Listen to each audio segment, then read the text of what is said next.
If you've been looking for the ultimate sweetbread for a lovely spring brunch or maybe just a cozy weekend baking project, this is it. My Orange Cardamom Pull-Apart Bread is flavored with the comforting spice of cardamom. It's layered with a sweet orange zest filling, and it's topped with a silky glaze. This bread is so soft and aromatic, and the buttery layers are going to melt in your mouth. I'm Nadine, and this is my coastal kitchen. Let's get baking. This is a really easy bread to make, but it looks so impressive because it has all these lovely buttery layers, and you'll see that once we put it together. So the first thing you have to do is get all your ingredients measured, and I'll have a list, the full recipe in the description, so you can just follow along, and then when you want to bake, just get the recipe in the description box. I have half a cup of milk, and I have a quarter cup of butter that I've melted, and I've just allowed it to cool off a little bit. And I'm using my stand mixer, but you can certainly go ahead and mix this by hand. The stand mixer does a lot of the work of the kneading, but if you like to knead your bread dough by hand, go ahead and do it that way. Now I have 1 egg. I'm just gonna break that up a little bit with a fork. And then I have 2 teaspoons of vanilla. And I'm just gonna give that just a quick mix, and then I'm going to add 1.5 teaspoons of instant dry yeast. If you're using regular dry yeast, you'll want to let it proof a little bit in the milk, but I find with this instant yeast, you can just throw it right in. You can even mix it with your flour, and it'll be fine. So I just sprinkle that on top, and while that's sitting there doing its thing, I have 2 cups of flour, and I will put the gram measurements in the description for those who like to weigh. I did weigh mine, and I think that's 270 grams. I have some beautiful spices, cardamom. I'm on a cardamom kick these days, especially if I'm baking with orange zest. Orange and cardamom are so beautiful together. This is half a teaspoon of cardamom, and I have a 1/4 teaspoon of nutmeg. Whisk that into your flour, and I have 1/3 cup or 75 grams of just white granulated sugar. So just sprinkle that into your flour, give that a whisk. So dump this whole bowl of flour, sugar, and spice into your wet ingredients in the mixing bowl. And then on low speed, I'm going to just slowly mix this so that all the flour gets incorporated into the wet ingredients. So just a few turns with the dough hook should accomplish that. There, so our dry ingredients are incorporated into the wet, and I'll just lift up my hook so you can see what it looks like. We have a very wet dough, and it's kind of rough and raggedy, but now we're going to put the dough hook in again, increase the speed, and we're going to knead this for about 4 to 6 minutes until we have a nice smooth elastic dough. And if you're doing this by hand, just kneading it on your worktop, it'll probably take you maybe 10 minutes to reach that smooth, shiny baby's bottom stage.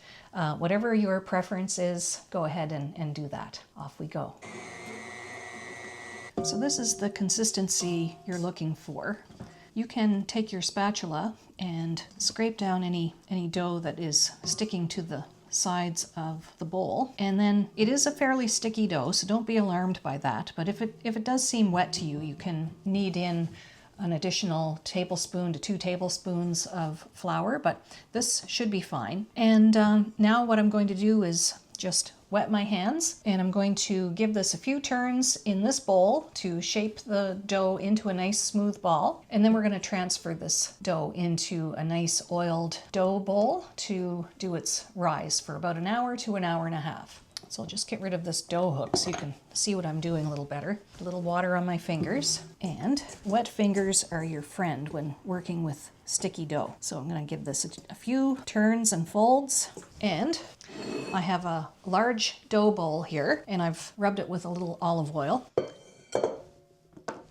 Just wet your hand again and shape this into a nice ball shape.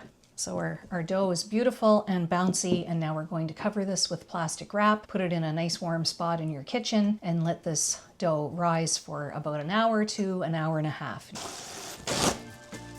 And even though I've just wrapped it in plastic wrap, it's fairly cold here today, so I'm going to add a little extra warmth with a nice tea towel over the plastic wrap.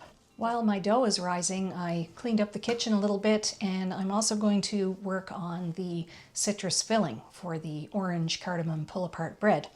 So I have 1/3 cup of just white granulated sugar, and I have 3 tablespoons of room temperature butter. And I'm just going to scoop that into the sugar, and it's nice and soft. And if it isn't soft, don't worry about it, because you can always mash it into the sugar with the tines of a fork and just work that butter into the sugar. So that looks good. It doesn't have to be a smooth paste. You just want that butter worked into the sugar as much as you can. And next, following along with the cardamom theme, we're going to mix in 1/2 teaspoon of cardamom into the butter and sugar. And I'm going to put the zest of 2 oranges into this butter and sugar and cardamom. And I have a little trick for washing oranges. You want to make sure when you're zesting oranges that they're nice and clean. And I run the orange under the tap, of course, and then I sprinkle a little baking soda over that, maybe 1/2 teaspoon to a teaspoon. And I make a little paste in the palm of my hand and rub it all over the orange. Then I rinse it off, and it's all squeaky clean. And I know that any germs from people touching these in the grocery store or picking them from the trees or transporting them, that's all been washed away, I hope. So anyway, every little bit helps. So I have a microplane zester, and I'm just going to go all over this orange and zest the orange zest into that butter and sugar. You want to take care not to go down into the white pith of the orange, because that's bitter, but just keep turning the orange in your hand and keep zesting until you have no more bright orange bits. And don't throw these oranges away after you've finished zesting them, because we're going to juice one of these and we're going to make a beautiful orange flavored icing for the top of our pull-apart loaf. Make sure you get the stuff that stuck to the back of the microplane, and then just stir that together nicely so it's well combined. You want all that cardamom and orange zest all worked into the butter and sugar. This smells like sunshine. And the other little job you can get out of the way is preparing your loaf pan. So I just have a regular bread pan here and some baking parchment. Get yourself a square that will fit into the pan and up the sides. Put the pan on top of the paper, and then I'm just cutting in at each end. So you don't have to go in at an angle or anything, just straight in. And then we're just going to dry fit it. So I've just put the paper into the bottom of the pan, and these 2 little end pieces I've got in on the inside, and then these outer flaps, you can just fold those in. And now that we've dry fit it, I'm going to give this pan a light spray with some baking spray. And then you can put your paper back in. These extraneous flaps, you can just trim those off with your scissors.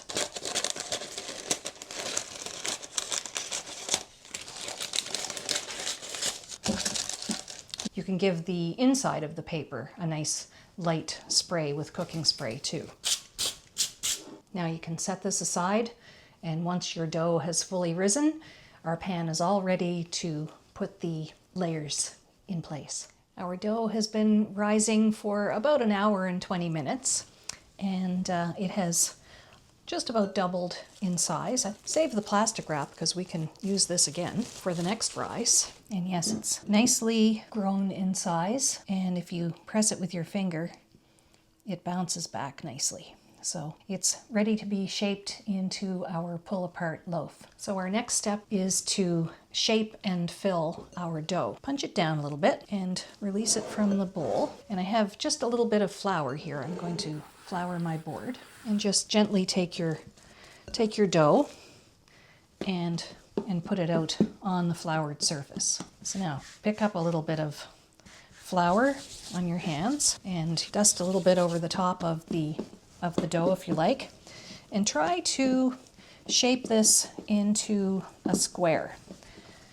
Try to get it as square as you can. And we're going to roll this out so that it's 9 inches square. So 9 inches this way and 9 inches this way. And I even have a ruler. I know most of the time I just eyeball things, but this time you do want to be fairly exact. Our loaf pan is 9 inches long, and we're going to make layers. So you'll see as we get going. So this right now is about 8 inches, and I want it to be 9. I'm going to put a little flour on my rolling pin and just gently push this back and forth. And it doesn't take much rolling, so take a measurement. Yeah, I'm now at 9.5 and 10 inches that way. So I'm a little bit over, but not to worry, this is going to work just fine. So just pull out your corners a little bit and make sure that things are as square as you can get them. And now we're ready to spread our filling. So I have my filling that we mixed up earlier, and we're just going to spread this all over the dough. And because it's been sitting out, it's nice and smooth and soft. And just gently spread that as best you can all over that dough. And I think the back of a metal spoon might work a little better. You want to have every bit of that dough covered with our citrus butter. Bring that citrus butter right out to the edges of your dough. And I wanted to add, if you like recipes like this, I would love it if you would please tap the like button. I really appreciate it. And if you want to see what I'm making here every single week, you might want to consider subscribing. Sometimes we're baking, sometimes we make traditional seafood recipes, but I just love hanging out and cooking with you in my kitchen. So if you want to join along, please hit that subscribe button too. Anyway, back to getting this pull-apart bread ready for the oven. We have our citrus filling all spread over our dough. So now we're going to create the layers of this pull-apart bread. So we're going to cut this in half down the middle and then in half again. So if you're not sure exactly what half is, just measure. And I think my half is right about there. So now with a long knife, just cut down the center, and then we're going to cut each half into halves as well. You want them as even as you can get them. So now we have 4 equal sized strips of dough. You're going to carefully lift each strip and pile them one on top of the other. Try not to stretch them too much. And now we're going to cut these into 4 piles. Our dough has grown a little bit. My goodness, now this went from 9 inches to 12 inches, but that's okay. It's this width that matters the most. I've got 12 inches, so the halfway mark is 6. Make a mark there. Cut it down the middle, just to be exact. Let's make a mark at the 3-inch mark and the 9-inch mark. Just cut.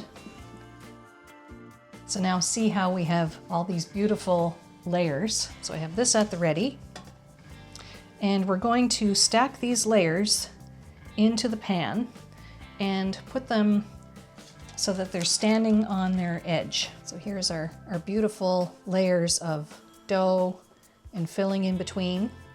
And we're going to just place this right in here so it's standing up. And here's our last one. So now we have 16 layers of dough, citrus butter filling, and we're going to cover this loosely with some plastic wrap, put a little tea towel over the top too, just to keep everything cozy and warm, and put this in a warm place to rise for another hour.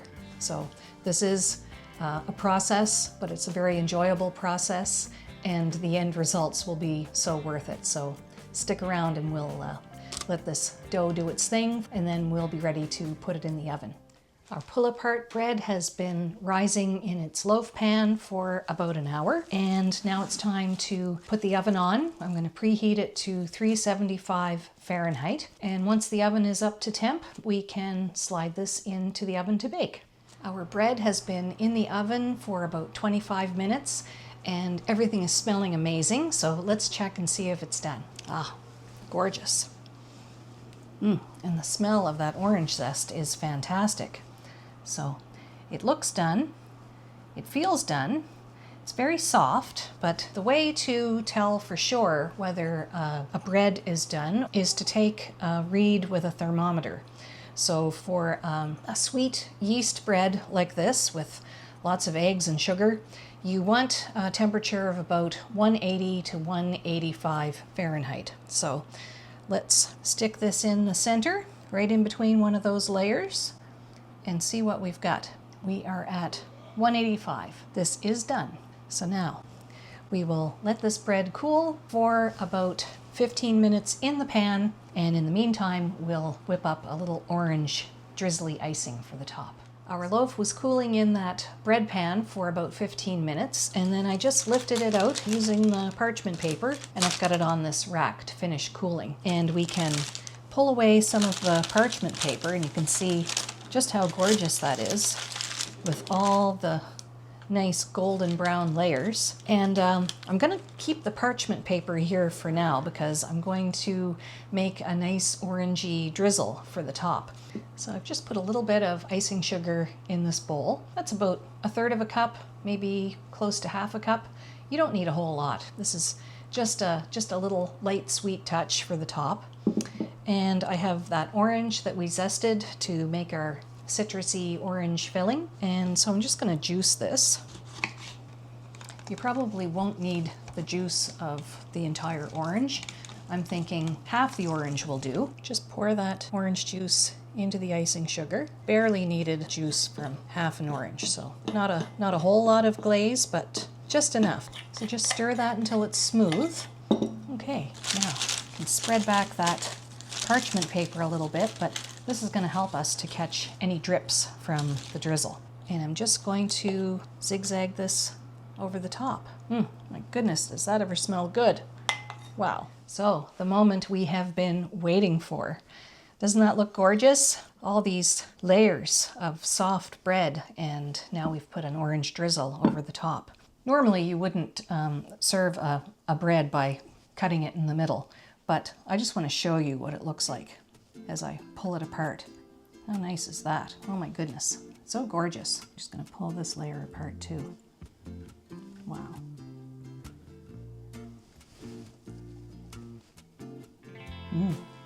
How nice is that? All these gorgeous layers. Look at that. Wow. So nice. Gorgeous. I can't wait anymore. I have to give it a little taste. That is heavenly. The dough has baked into this pillowy, soft, cardamom and orange scented piece of heaven. Did I say heavenly in heaven? Well, that's where I am right now. And that citrus and sugar filling has melted in between all the layers, and it's just scrumptious. It tastes like sunshine. I love it. Look how soft that is. It's soft, but it's perfectly cooked because we took its temperature, and you can see that buttery, citrusy filling. To die for. Do yourself a favor, set aside a chilly weekend morning, and then treat yourself to one of the nicest little desserts you've had in a long, long time. I hope I'll see you here again next week. Thanks so much for watching. Bye for now. If you like this recipe, you might also like my other baking recipes. Just click one of the links below. Thanks so much.